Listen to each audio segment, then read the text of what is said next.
Salut à tous les amis, je vais essayer de vous faire une vidéo extrêmement condensée, il y a énormément d'informations donc sur ces nouvelles bornes 500 kW. Je pense que je vais lire beaucoup. Pourquoi? C'est pour essayer de rester structurel parce que finalement j'ai commencé déjà la vidéo, j'étais à 7 minutes. Je sens que la vidéo va durer 30 minutes et j'aimerais qu'elle puisse durer 10 à 15 minutes.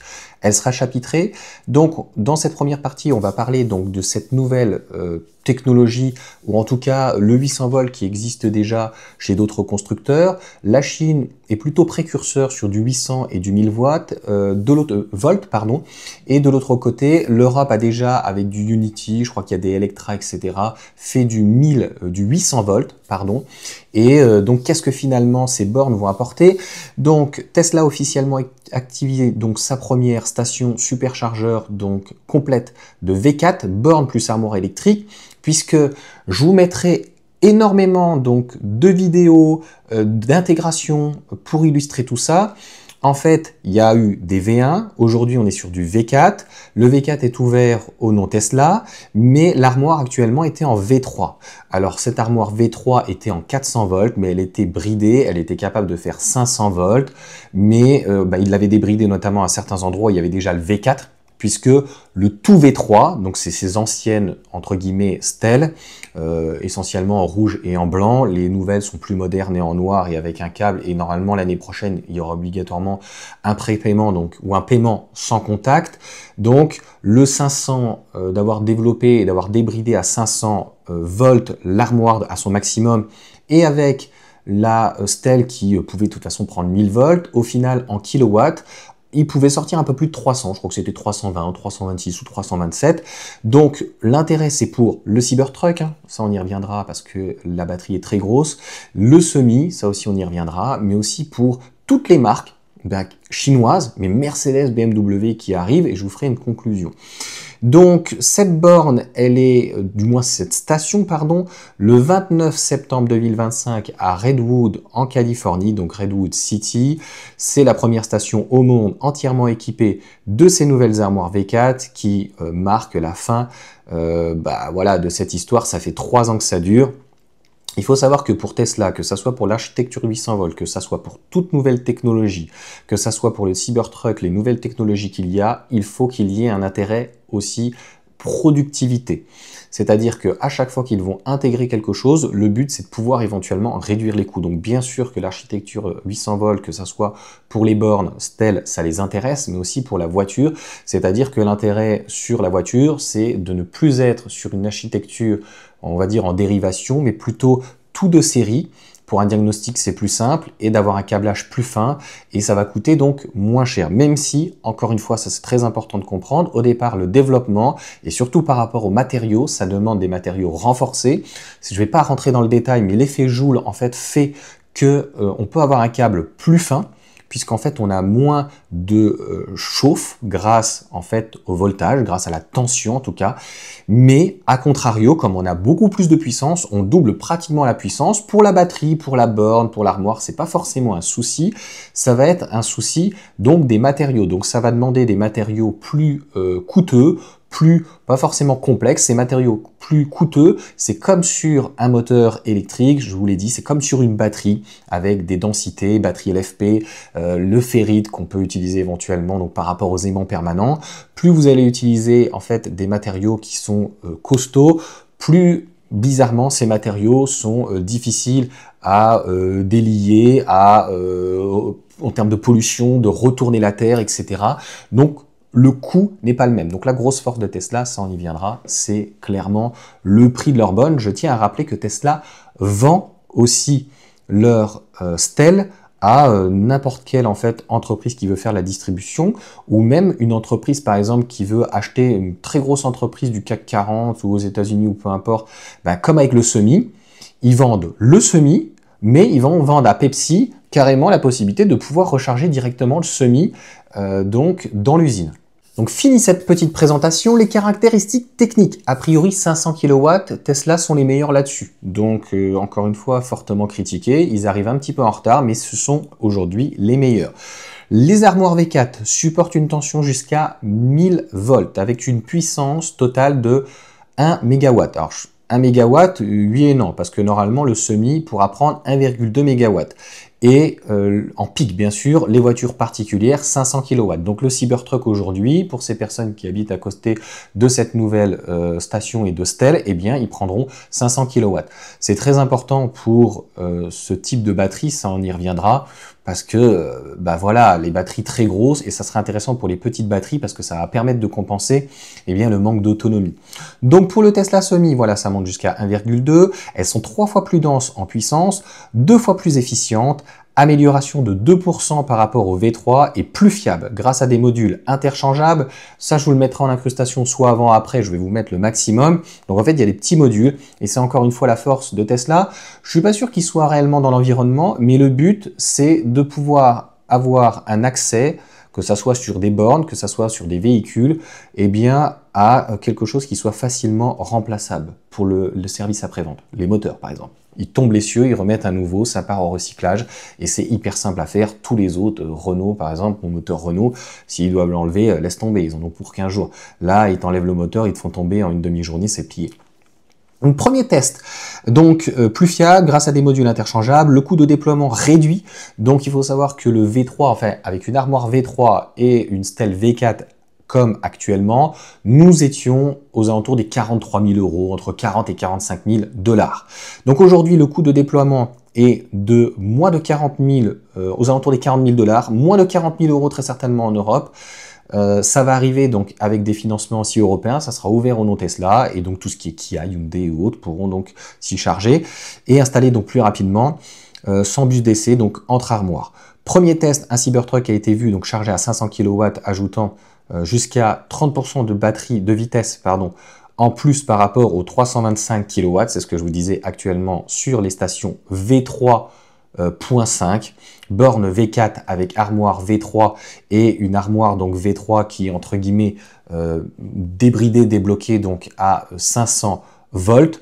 Donc clairement, technologiquement parlant, je vous ferai un petit comparatif après, eh bien Tesla sont les meilleurs sur le coût, sur le prix, donc ils vont pouvoir maîtriser le prix du kilowattheure, parce que les frais d'investissement ça coûte très très cher, il n'y a pas que le prix du prix de gros du mégawatt, et puis c'est surtout qu'au moins ils n'ont pas mis la charrue avant les bœufs, et c'est pour ça je pense qu'ils ont attendu d'avoir les bornes pour pouvoir donc proposer après des voitures, ça va arriver d'ici 1 ou 2 ou 3 ans.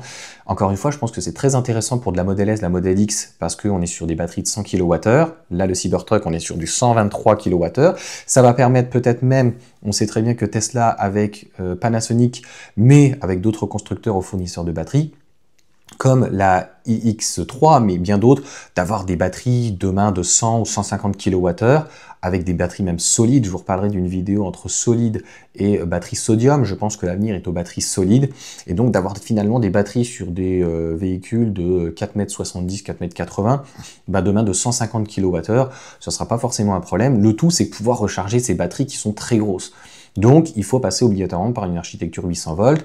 Pour le reste, le milieu de gamme, je pense que c'est pas forcément utile. Maintenant, si Tesla peut le faire et que ça leur coûte moins cher, c'est le but, hein, eh bien franchement, ils vont pas se priver.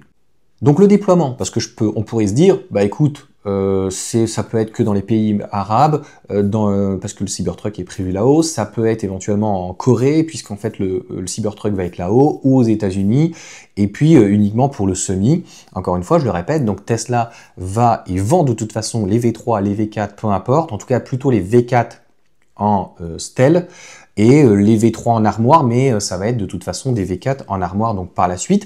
Ça a aussi un avantage et un inconvénient, c'est comme je vous ai expliqué, l'armoire maintenant donc distribue 8 stèles, contrairement au V3 avec 4 stèles. C'est comme ça, je pense, entre guillemets, le coup de génie d'avoir réussi à réduire le nombre d'armoires et donc le coût, mais ça obligera donc très certainement Tesla à distribuer au minimum 8 stèles pour que ça soit harmonieux, mais surtout que le coût soit pas délirant.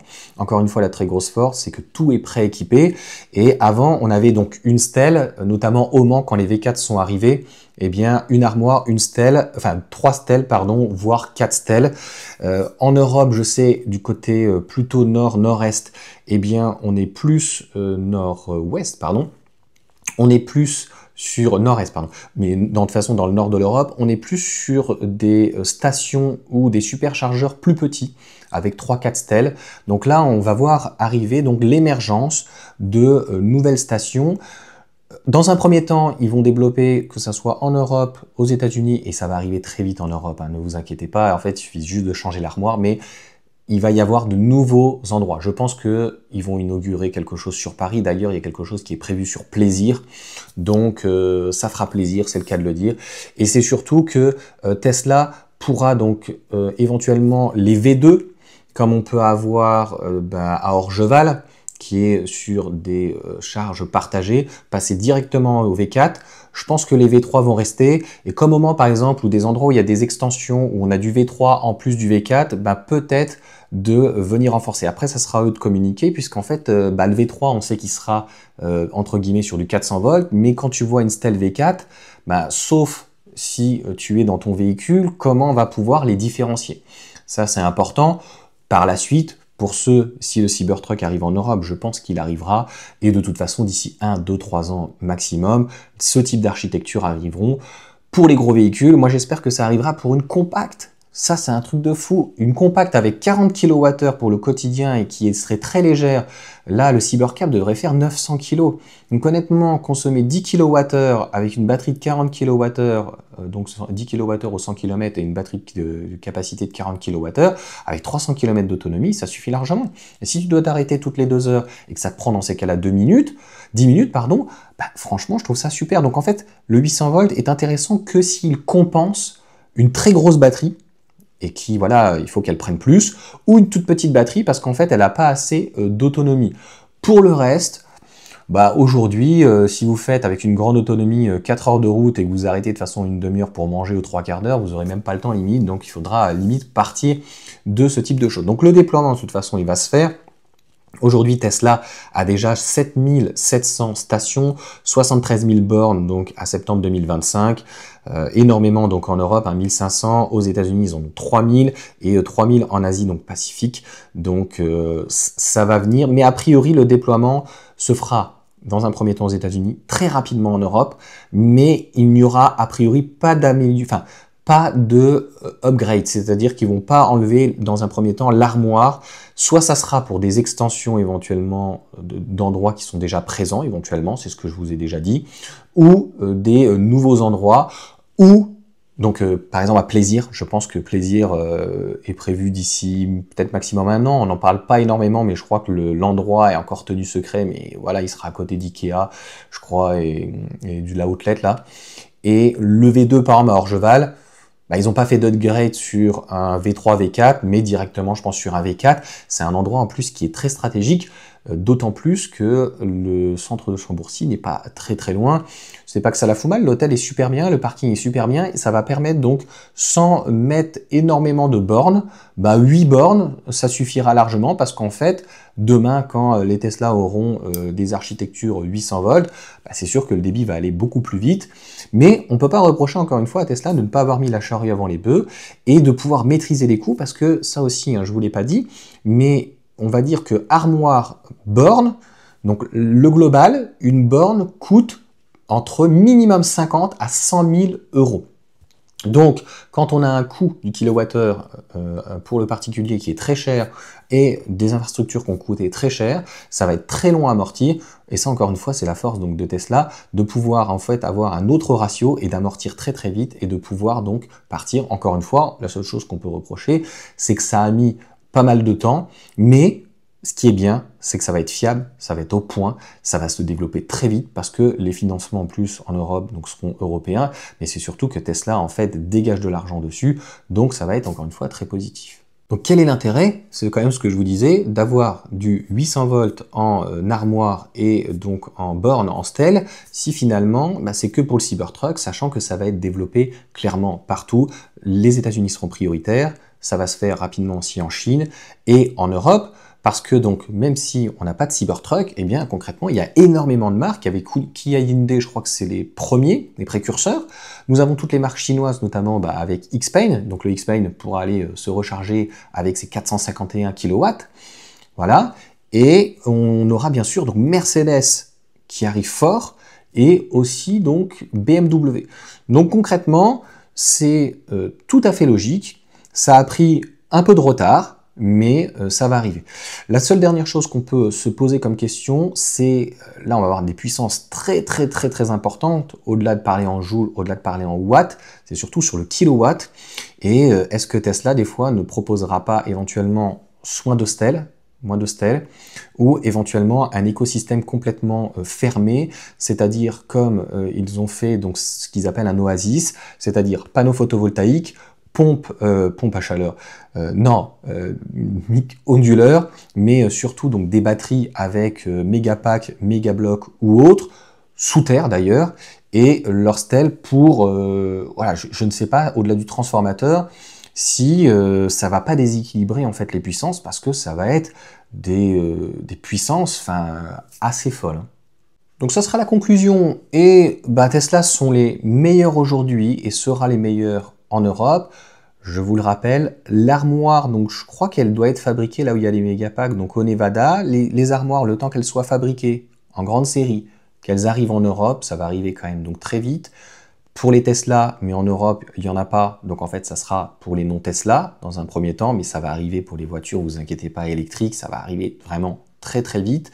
Mais ce qu'il faut comprendre, c'est le comparatif. Donc ça sera intéressant de voir, par exemple, ceux qui ont un abonnement Unity, ou pas, est-ce que sur l'autoroute, ils sont prêts à sortir avec leur véhicule en 800 volts pour aller sur un superchargeur qui donc n'est pas blindé, qui est moins cher, et encore une fois, c'est très important de comprendre que cette armoire, je pense que encore une fois, dans un premier temps, sera développée avec une station globale, mais si Tesla voulait, il change l'armoire, merci, au revoir, et puis c'est fait. Il faut voir au niveau du transformateur ou autre et au niveau des puissances si tout passe, mais je vois pas pourquoi ça ne passerait pas. Donc concrètement, déjà 8 stèles avec du 800 volts, ça suffit largement. Donc le déploiement va se faire très rapidement, l'industrialisation très rapidement, les investissements sont là, ça ne coûte pas plus cher. Donc en fait, Tesla n'a absolument aujourd'hui plus aucun intérêt de mettre des armoires V3. Donc toutes les nouvelles armoires seront en V4, soit sur de la création, soit sur de l'extension. Et concrètement, pour moins cher, à la fois pour l'armoire, enfin en tout cas pour le global, les stèles, etc. par stèle, par borne, mais surtout un kilowattheure qui restera compétitif. Je suis pas sûr qu'il baisse forcément le prix. Donc, faut imaginer par exemple un endroit stratégique comme Orgeval, mais surtout Orly ou Parly 2 ou Vélizy 2, eh bien avoir ce type éventuellement de chargeur. Alors, ils sont compatibles de toute façon 400 volts jusqu'à 1000 volts, comme les bornes de toute façon V4, que ce soit au niveau des armoires. La question qu'on peut se poser, est-ce qu'on aura non pas un pic, parce que les 250 de toute façon sont maximum par rapport à l'architecture notamment d'une batterie NMC, et on est aux alentours des 170 pour de la LFP, est-ce qu'on peut avoir un palier un petit peu plus haut? C'est possible, parce qu'on sait que quelqu'un qui a une architecture pour son véhicule 800 volts, lorsqu'il va sur une architecture, ou en tout cas une borne en 400 volts, eh bien, il y a quand même un palier au-delà du pic, hein. On a un palier qui est quand même et qui reste relativement haut, donc je trouve que c'est intéressant. Donc là-dessus, je ne sais pas s'il peut y avoir un vase communicant. Je ne pense pas, mais ça sera affaire à suivre. Donc voilà pour cette vidéo. Je vous avais fait de toute façon une vidéo déjà sur 1000 volts, 500 kW. Je peux pas dire mieux. Concrètement, ça sera pour tous. Et Tesla a tout intérêt à développer très rapidement les superchargeurs, et je pense qu'ils l'ont compris au-delà des voitures, et ils n'ont pas mis la charrue avant les bœufs, parce que ça va se faire de plus en plus en Europe et que nous avons de plus en plus de véhicules chinois. Pour les États-Unis, en fait, ça va être essentiellement pour le Cybertruck et pour le semi, mais il ne faut pas être débile entre guillemets. L'architecture 800 volts arrivera avec une 3e génération ou non, sur le Cybercab ou non, sur les Model S ou Model X ou un nouveau Cybertruck type SUV, et inévitablement ça arrivera sur des Model 3 et Y, que on l'utilise ou non. Pour quelle raison? C'est aussi simple que ça, c'est que peu importe la nouvelle technologie avec Tesla, notamment l'architecture 800 volts, mais sur des moteurs par exemple en ferrite, je pense qu'un jour ils y passeront aussi, c'est que le but c'est de faire des économies. Donc aujourd'hui ils y sont pas passés parce qu'on a des versions performance, des versions grande autonomie, donc les moteurs notamment qui restent des aimants permanents, mais en ferrite, donc sans terre rare, on est sur du 200-300 chevaux, même Nidec clairement, et sur du M4+, avec Peugeot, sur du 280 chevaux quand même, avec des grosses améliorations. Encore une fois, lorsque vous demandez des puissances supplémentaires, il faut donc obligatoirement adapter les pièces, les matériaux, et donc obligatoirement des matériaux, non pas de moins bonne qualité, mais qui, pour différentes raisons, sont moins conducteurs, vont permettre moins de puissance, des aimants moins puissants, enfin peu importe, vous m'aurez compris, par rapport à de la batterie LFP, de la densité, etc. Mais obligatoirement, vous allez peut-être avoir un frein, mais on voit bien que Tesla est en train de tirer sa gamme vers le bas, donc un modèle Y low cost, low tech, vous le prenez comme vous voulez, avec un modèle 3 aussi low cost, low tech, et je pense inévitable. Et moi je rêve pas, mais une modèle 3 avec 200 chevaux en propulsion, avec des moteurs donc en ferrite, et un moteur à induction de vent de 100 chevaux, on est à 300 chevaux, avec une petite batterie LFP de 40 kWh et une architecture 800 volts, bah limite c'est le combo parfait parce que on aura un véhicule qui aura des matériaux qu'on a dans des quantités mais juste infimes. On a une possibilité bien sûr de recyclage qui est aussi extrêmement importante avec du fer phosphate et on a donc finalement des matériaux qui sont extrêmement safe. On n'aura plus de véhicules qui vont se mettre éventuellement à chauffer, des problèmes d'intensité, des problèmes de tension, etc., etc. Donc clairement, c'est l'avenir et d'avoir finalement une petite batterie pour le quotidien 90 à 95% du temps et qui va compenser cette petite batterie qui serait plus petite qu'aujourd'hui eh bien par une architecture 800 volts, on pourrait recharger en 8 minutes avec encore une fois un inconvénient, c'est-à-dire que quand vous faites un grand arrêt, bah là, ça vous sert strictement à rien. Aujourd'hui, on est déjà au point sur un modèle Y, modèle 3, où on a des autonomies de 700-800 km avec des charges en 25 minutes, hein, avec la 5M donc, de chez LG, donc la batterie. Donc ça suffit largement. Et je vous dis, ça peut être le 800 volts extrêmement intéressant pour des très grosses batteries qui vont proposer des 1000-1500 km. J'en vois pas l'intérêt, mais bon, pourquoi pas. Et donc de pouvoir compenser une batterie avec une très grosse capacité et qui serait donc avec une batterie donc sans électrolyte donc liquide, donc en fait une batterie solide. Mais ça on y reviendra dans une vidéo et j'ai la sensation de plus en plus que le sodium, c'est pas que c'est mort, mais le sodium pour le moment donc est très intéressant, a une bonne densité, mais pour la même densité c'est moins intéressant que la NMC, ça sera beaucoup moins intéressant qu'une batterie solide, mais c'est surtout que pour la même capacité, on aura un volume plus gros. Donc pour une batterie stationnaire, oui, 100 ou 200%. Pour une batterie dans un véhicule, non. Donc je pense que l'avenir n'est ni à l'hydrogène, ni au thermique, ni à l'hybride rechargeable, mais d'ici 5 à 10 ans, on l'a vu avec le CEA, hein, qui est à sa clé juste à côté, et puis Prologium, donc clairement d'avoir des batteries solides. Donc voilà pour cette vidéo. Je ne sais pas si demain il y aura, et on ne parle pas de V5, parce qu'après, une fois que tu as de nouvelles technologies, tu as toujours envie d'avoir plus. Maintenant, demain, quand Tesla, ou vous allez avec votre Porsche, votre Kia ou autre sur une architecture et une borne, en tout cas 800 volts, et que vous êtes entre 10 et 15 minutes, qu'est-ce que vous voulez de plus? 5 minutes? Non. Moi, je pense qu'après, ce qui est très important, c'est de soigner sa consommation. Et si vraiment on se dit écolo, bobo de gauche, ou ce que vous voulez, ou communiste, ou j'en sais rien, maintenant, il faut faire attention donc aux batteries. On ne devrait pas dépasser une certaine taille. Et on peut se poser la question d'avoir une batterie de 80, 100 ou 120 kWh. À quoi ça sert? Mis à part pour des gros engins. Et d'ailleurs, le Cybertruck, 123 kWh pour ce type d'engin, c'est pas délirant non plus par rapport au poids et à la taille. Et pareil, le Semi, voilà. Il va falloir une très grosse batterie pour pouvoir remplacer donc ces camions qui sont essentiellement aujourd'hui sur des gros V6 diesel. En termes de bruit, si vous trouvez ça fantastique, je pense que j'ai loupé quelque chose dans ma vie. Allez, sur ce, ciao à tous.